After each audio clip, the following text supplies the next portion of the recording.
Hey guys, welcome back to my channel. If this is your first video, hi, I'm Alaina, and this is The Organized Money, where we talk about how to use a paper planner to organize your life, your money, and your work.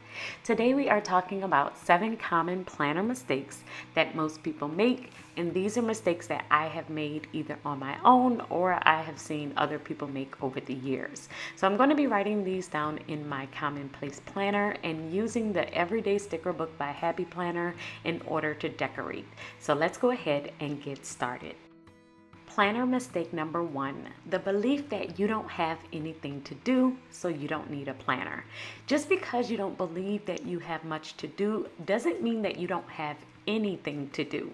Sometimes when I'm talking to someone about using a planner, they will state that they're not busy, so therefore they don't need a planner or they don't have anything to write in a planner. The challenge is there is always something that you could be tracking or improving through the use of a planner. It could be your home life, your work, your health, what you're reading, or just journaling for your mental health as a whole. You don't need to use a paper planner just for the sake of appointments or to-dos. The possibilities are really endless here. So you need to really think outside the box if you don't feel like you have much to do. Just focus on not what you don't have to do, but who you want to become. And then you can track those habits and progress in your planner. Planner mistake number 2. The belief that the perfect planner exists. Most planner babes are after planner peace. It's this magical place where all of our needs can be found in one planner. But in reality, the perfect planner just doesn't exist. This is because we are all so different and we're constantly changing, and each season of our life can require our needs to change and the needs of our planner to change. When I had a newborn, I could only use one planner, and the only thing that I was tracking in that planner was my newborn's doctor's visits. Now, I currently have multiple planners. Each season of your life will require you to evaluate your system. I evaluate my system once a month. I'm constantly experimenting to make sure that my system still works and making sure that I don't get bored with my system. Sometimes I'll switch it up even if I just get bored. It's definitely okay to switch it up if you need to. Planner mistake number 3, not planning in your planner if you don't have time to decorate. This is basically the belief that your planner is unworthy of being written into unless you got a chance to put a bunch of stickers down first. So you just decide to abandon your planner for an entire week until you have time to make it pretty again. I get it. You want your planner to look nice, but you are missing out on the function of your planner, the productivity that it can bring to you, and you're also losing out on the routine of using your planner consistently. I know that this one is challenging, so if this is something that happens to you frequently, I would suggest that you write all your plans down first, right now, and then when you have time, you can go back and decorate. I talk about this in my functional planning tips video, and I will link it above if you want to see how I decorate after I write. Planner mistake number 4, not following the plans that you put in your planner. You will decorate your entire spread, you'll add all of these wonderful plans to your planner, but then you won't open your planner or you won't follow your plans. You won't try and do any of the things that you said you would do, so your plans just stay plans and you actually don't get anything done.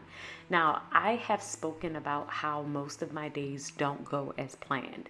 That usually happens to me, but I will still get about 90% of what I have written in my planner done by the end of the week. And that's because I'm constantly referencing my planner and rescheduling things for another day. You need to create a system to make sure that you regroup and prioritize things that you don't do on a day to make sure that you are actually going to get them done on another day and using your planner efficiently. I love to take 15 minutes at the end of each of my days to review my planner, see what I didn't accomplish, and reschedule it for another day. Planner mistake number 5, adding big projects to your planner as a to-do list item. Adding an item that has multiple steps, something like more than 2 steps to your planner, is going to make it very challenging for you to actually complete that item. You don't want to add big items like start writing book as a to-do list item because it isn't helpful and it's super overwhelming. Instead, you want to add smaller steps, things that you can break down. So if writing the book is the overall project, then you want to add brainstorm the title of your book as a to-do list item for your daily task in your planner. This will make it much easier for you to actually complete the items that you have listed in your planner. Planner mistake number 6, planning the same way as everyone else.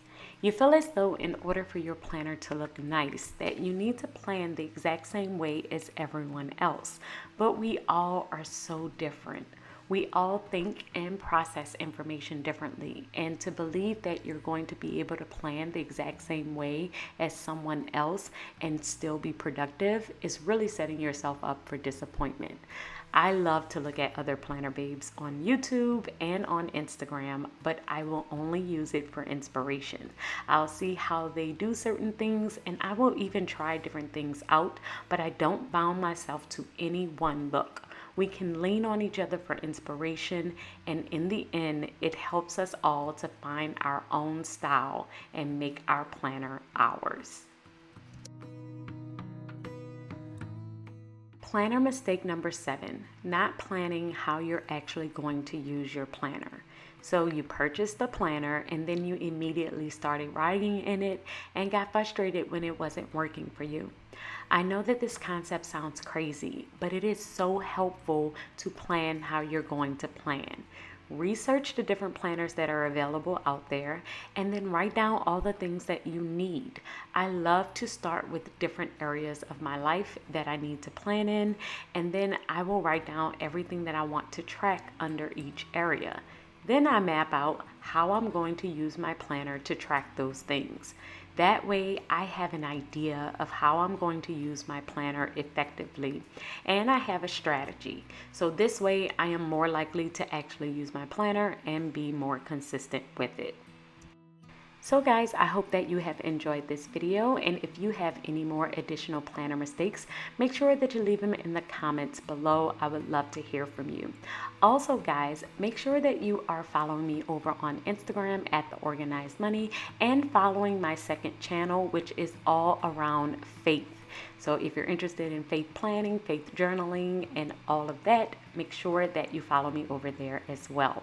And I will see you guys in my next video. Until then, keep organizing your life so that you can achieve your dreams. Bye guys.